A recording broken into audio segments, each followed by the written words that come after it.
Salut à toi, je vais t'expliquer dans cette vidéo comment télécharger, importer et enregistrer une création dans l'application Keio Editor. Tu vas tout d'abord te rendre dans le header de la boutique démo et c'est ici que tu vas activer le téléchargement des créations.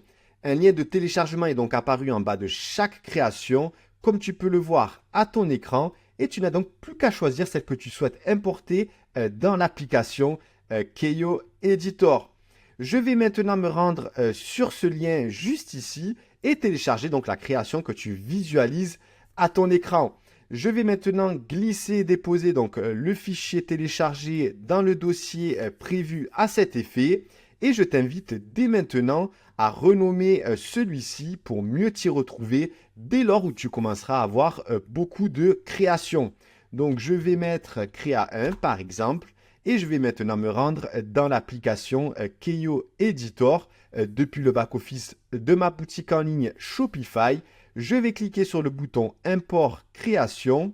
Je vais sélectionner la création que je viens tout juste de télécharger et je vais l'ouvrir dans l'éditeur de Keio.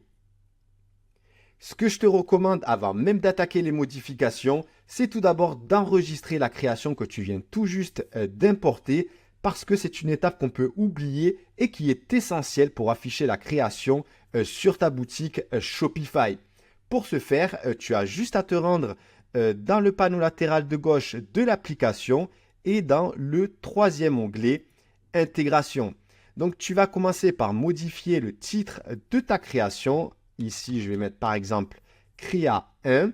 Ensuite, tu vas sélectionner le numéro de ta création. Je vais sélectionner donc création 1. On va considérer que je suis en train de créer la première création de ma page produit. Ce qui est important à retenir ici, c'est que deux créations ne peuvent pas avoir le même numéro, excepté si elles se trouvent sur des pages différentes. Et enfin, tu vas sélectionner ici là où les pages sur lesquelles tu souhaites faire apparaître cette création. En l'occurrence, ici, ça va être la page produit Keio Skin 1. Et enfin, je vais maintenant enregistrer le paramétrage que j'ai effectué dans l'onglet Intégration grâce au bouton Enregistrer en haut à droite de l'application. Je vais maintenant me rendre dans le dashboard de l'application.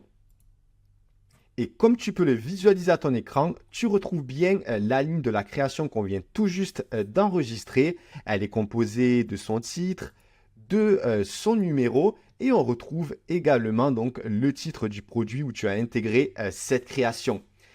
Voilà, la vidéo touche à sa fin en ce qui concerne le téléchargement, l'import et l'enregistrement d'une création avec l'application Keio Editor. J'espère qu'elle a été claire pour toi et n'hésite surtout pas à laisser un commentaire si jamais tu avais une question à ce sujet.